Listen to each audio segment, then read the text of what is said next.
I think we're recording. Hey, Savannah, how's it going? It's going great. How are you? I am wonderful. Um, so, what I thought was we're just going to do a little video. It's going to be short and sweet, and you just, take us through, first of all, your background, and then we'll talk about what you're doing right now. So yeah, take us back. How did you end up, for those of you who don't know Savannah, she runs Om Your Day, which is a yoga practice. She is a yoga instructor, but I want to know how you got here. All right. Well, I was working at a bank. I started working at a bank as a teller, and I really enjoyed being a teller. And it's actually not slowly, I pretty quickly climbed the ladder up to being a personal banker. And I moved to a different branch, and I was doing that full time. And I enjoyed the interaction with customers, and I really enjoyed helping, like where I could find how I could help them. But I didn't enjoy banking. I didn't enjoy just the industry. I am a more creative person, and it just I didn't have a creative outlet.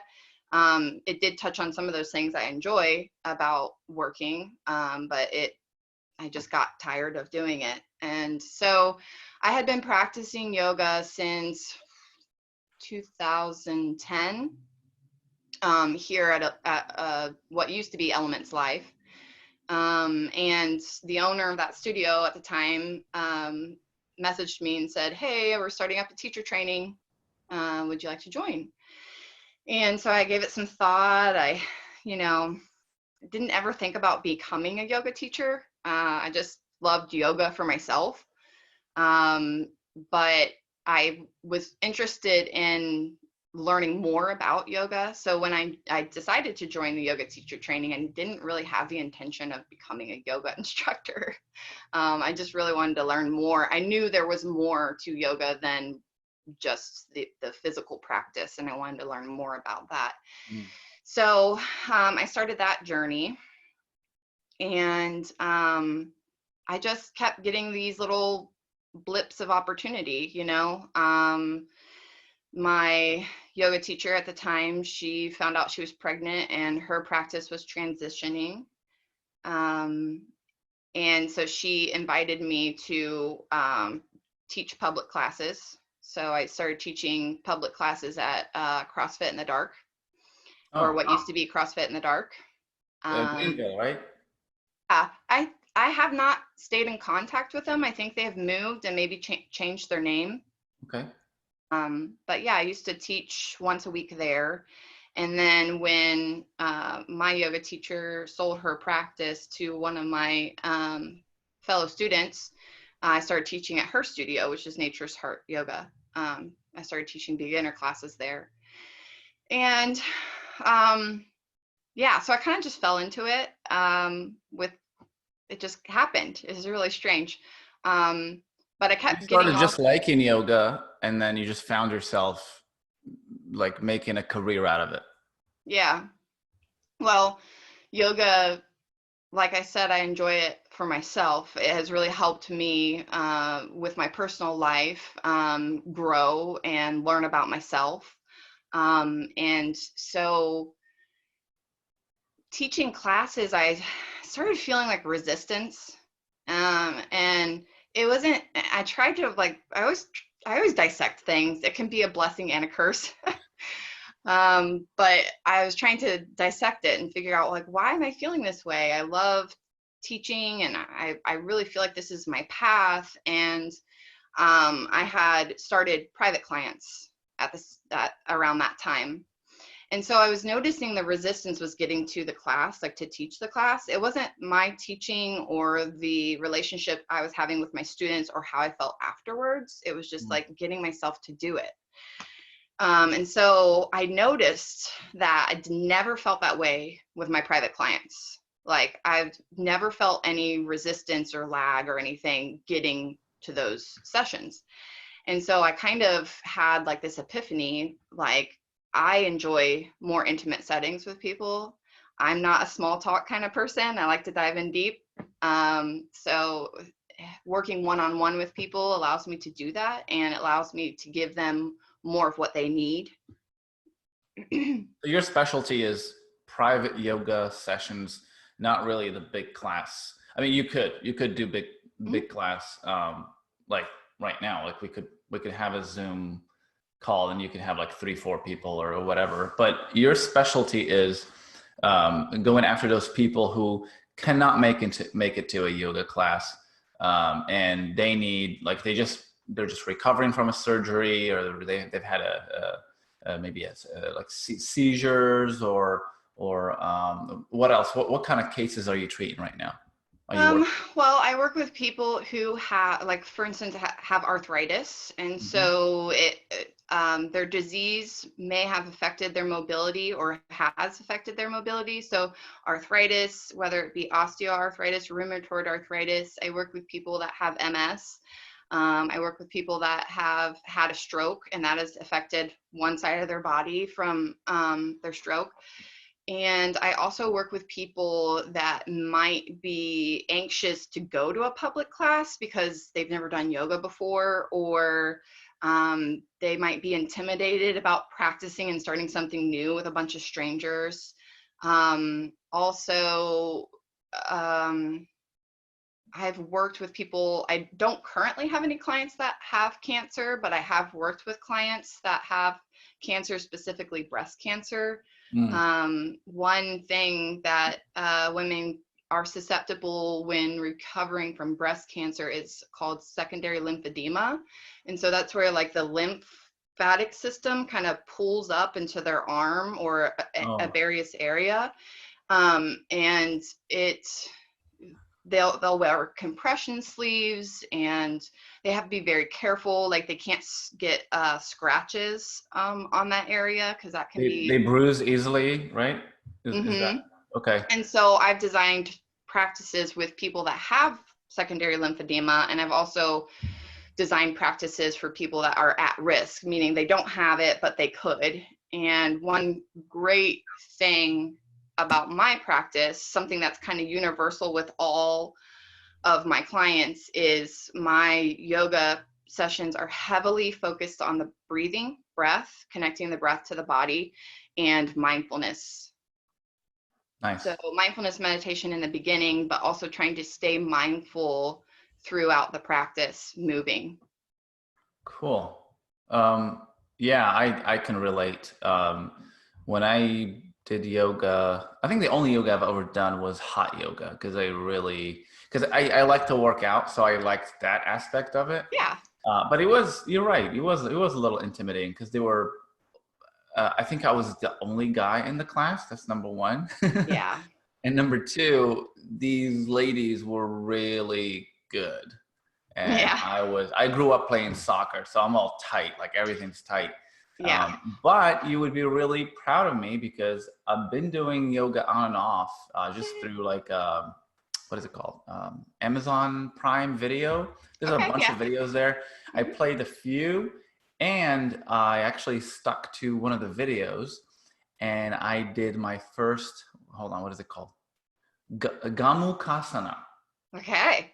I think it was 4 days ago. I managed to completely put, like, my leg over. It's like you crossing your legs, but it's like Hmm. extra Yeah. crossing, and you have to, like, it hurt. It hurt Yeah. really bad, but Now, I was proud. yeah, that is awesome. That's saying a lot for an ex soccer player. My husband used to play soccer, and so in yoga you do like a traditional yoga, not modified or anything. You'll do like a forward fold where you touch your toes and then Yep. you come up halfway. Yep. And my husband's forward fold is halfway up Okay. because his hamstrings are so tight. And so really he's like the ideal person to do yoga because he's so tight. But yeah, there's a lot of misconceptions about yoga, and a lot of stumbling blocks, I think, for people. Like, we see many publications or yoga in the media, and it seems to be geared towards people like that. The people who are going to do Mm. fast-paced Ashtanga practice or hot yoga, Bikram. But I like the quote. There's a few quotes by some of the yogis that I like, my lineage or where I learned from. And one is yoga is for everyone. And when you start learning more about yoga, you see that the physical practice, the postures, which are called asanas, that's just one limb on the tree of yoga. Mm. And so another one of those is pranayama, or breathing techniques. Meditation is one. Concentration, different than meditation. English, and I don't, because you speak several languages, so you might be able to kind of like key in on this, but in English, I think it's hard for people to differentiate between concentration and meditation. And I think that's like kind of a translation thing with how our language is built. But in different languages, I think there are probably better ways to translate it. True. Yeah. Yeah. A lot of things get lost in translation. I think the best example is like I don't know what they're called, the Eskimos. I don't remember what the politically correct term is, but they have Inuit, like. maybe? I'm sorry. Inuit? Is it Inuit? Yes. Thank you.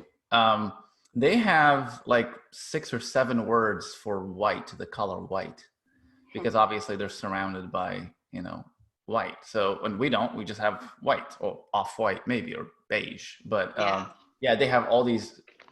So I'm assuming people who are into yoga and like they mastered yoga, they have so many. They've delved so much that they have, just like you said, a word just for meditation versus concentrate. To me, meditation and concentration is like, it's kind of the same thing. When I'm concentrating, when I'm meditating, I think I'm concentrating on a specific thought, but there is obviously a difference. I think with the way I would kind of explain it to people is, or like the difference is, when you're concentrating, you're hyper focused on something, and you're trying to not let that veer off. Mm-hmm. But with meditation, it's like you start out concentrating and then you get into a flow. Like you get into like so you can be cleaning your house and you're concentrating on cleaning your house, but I don't know how to, again, I guess I don't like small talk. I'm getting deep here, but again, the concentrating on it becomes, it's almost like you're moving without thinking about it anymore. Like, whereas like you had to kind of like, okay, I'm going to clean my bathroom. So I have to get all these different tools that I need. And I have to think about, what am I going to clean first? Maybe I'm going to start by dusting because it's going to fall and create a mess. And, and then you get into it and you're just going, like a roller coaster, yeah, you cruise. Or a train, and so I think that flow is meditation. And yes, that's how I would. That's a great way to explain it. Now I get it. Okay, so when you're just getting started, you're getting all your focus like dialed in, and then once you're in it, it just flows. You're cruising. Yeah. That's a great way to put it. Yeah. And of course, there are so many different types of meditation, so that's not like that's just how I would kind of differentiate concentration and meditation for people to know the difference. Right. Are you helping these people like with certain movements? Like, do you apply pressure or like help them stretch, or does your practice bleed over into like Thai yoga, massage, and that other stuff? Yeah, I pull a little bit of Thai yoga into my yoga practices. I mean, when you go through training, yoga teacher training, you're taught how to assist. So you're taught how to move someone's body, because when you're a beginner, just like anything that you begin, you're not going to ace it the first time you do it, right? And I don't even like using that word ace it, but you're not going to hit the mark, so to say.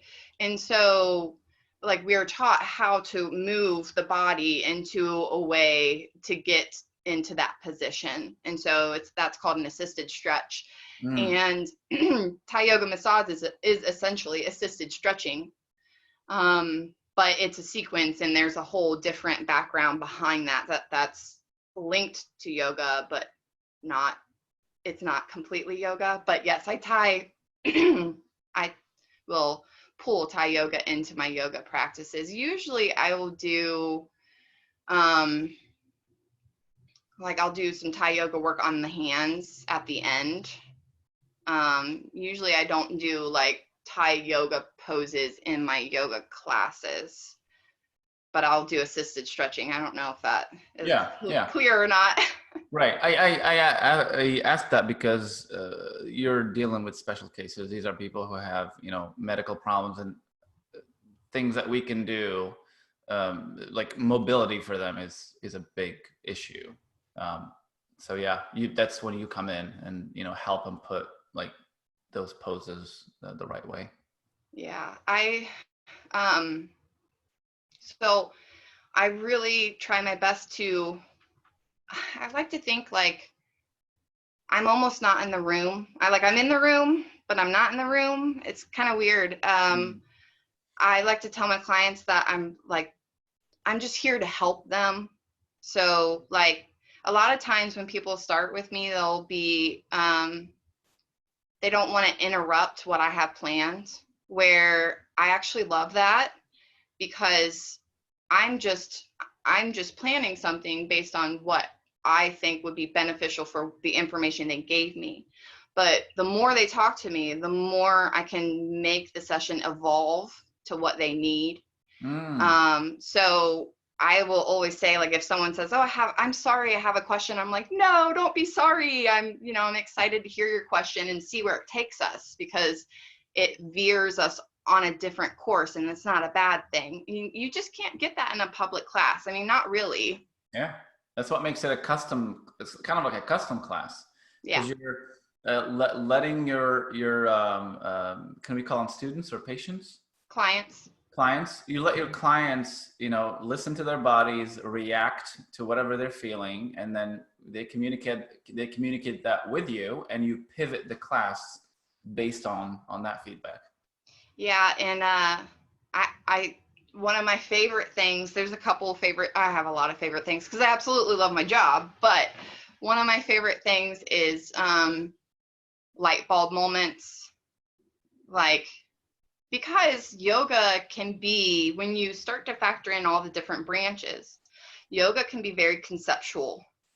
And when I can relay that concept to someone and they don't kind of know what they're like, okay, that sounds kind of strange, but then it happens, like they experience it and it's like, oh my gosh, I did it. Like I can feel that, or like, I didn't realize this, and I love seeing those little light bulb moments go off and people.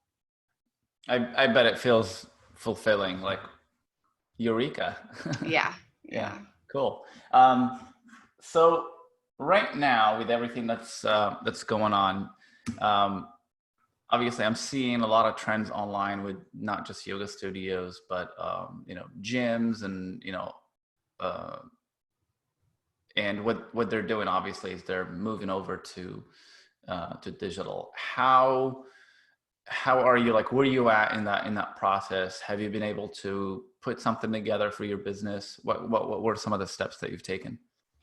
Well, I recently, doing one-on-one Zoom is free, but once you get like groups, you got to upgrade it to pro, which I've done because I have several clients that they'll do it together, like with a sister or a friend, and so I didn't want them to not have that, and so I have a Zoom account, a pro Zoom account, so I can offer that to my clients. And so what my goal is, it's been a slow transition. I always feel like I'm taking little baby steps all the time, but it's okay.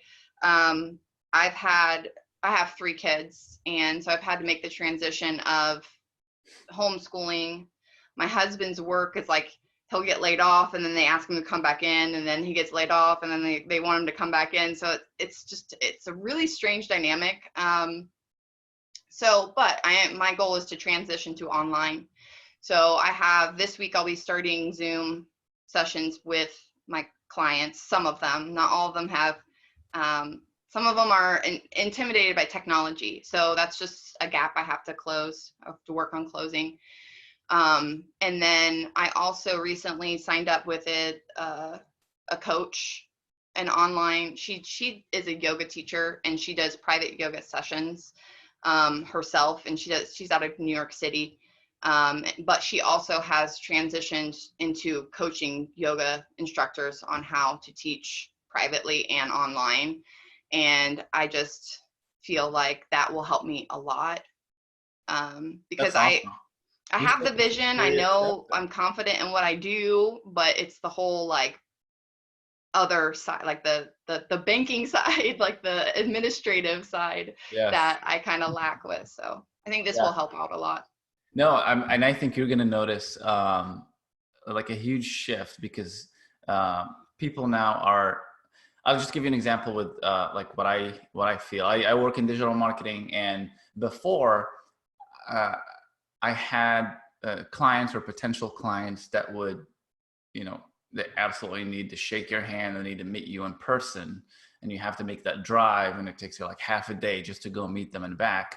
Um, and they were really resistant to the idea of like just having a meeting like this.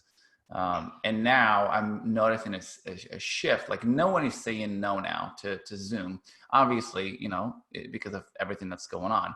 But once, like everyone's scared of technology and using Zoom and Google Hangout and Skype or whatever, but now that everyone's forced to do it, it's not a problem anymore. It's not an issue. Yeah. Everyone's like, oh, this is not bad at all.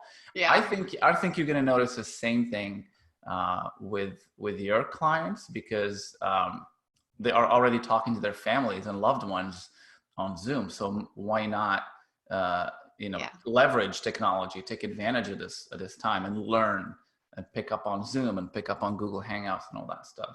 Yeah. So with this coaching program that I'm just signed up for, I'm going to design a program that I'm going to offer online that people can buy. Nice. And you can be in Denmark, you know, and buy this program. So I think that will help me, even when we come out of this. Like, I like this quote. I don't know who said it. I need to find it, but the author of this quote, but it's like, don't work hard, work smart. And I feel like that's like a way to work smart. It's like, you know, I can still do what I do, you know, face to face when we can do that again, but I also can expand my horizons and have some passive, you know, clients from all over the world. Yeah, absolutely. Absolutely. Let me just share your website here. Here it is. So this is your website. Are you going to add maybe like a portal to this where people can go and pay? My website needs some help. I know it does. I love it, but I need to change it because we're constantly changing, and so our websites have to change with us. Mm-hmm. But yes, I will be looking at my website and trying to make it more accessible for online access. Mm-hmm. I would like to be able to have something where they can book online, which my website builder has that capability. I just haven't put it on there, but so I'm going to have a thing where you can get on my website and schedule a Zoom session with me at whatever time you want, and then we can do yoga just like we would in my studio, but we're doing it via Zoom. Nice. Yeah, there are a lot of programs for scheduling. I personally use Calendly, and it's pretty good. It's just a link. You send it to people. They have access to your calendar, and then they just pick what session they want to be in. But I think your website is pretty nice. It's mobile. It's And it's come a long way because I saw it last year too. You've been Yeah. adding to it. You can tell you've been adding to it. Yeah. Um, It's more, yeah. I put a little more design into it. That's something, like I said, I've always had this like creative aspect of to me. So Hmm. I tried to make it more, I don't know, pretty. Yeah. No, it looks great. I like it a lot. It just needs a portal, really, where people can go book and you know where you can get paid too, and looks great. Oh, there's a kitty cat. Yeah. She really likes yoga. I don't know, whenever I'm doing stuff, but when I'm doing yoga myself, she's like always on my mat and like around. It's Oh interesting. yeah, cats are very zen. They're very spiritual. Not like dogs. Dogs are scatterbrained. Yeah. They don't have focus or meditation. Well, and cats are just like, if I want to, I'll do it. They're all about like themselves and taking care of themselves. And it's like if they don't want to be petted, they're not going to be petted. For people who want to follow you, support you, where do you want them to find you? Do you want them to just hop on the site, or do you want them to go somewhere else?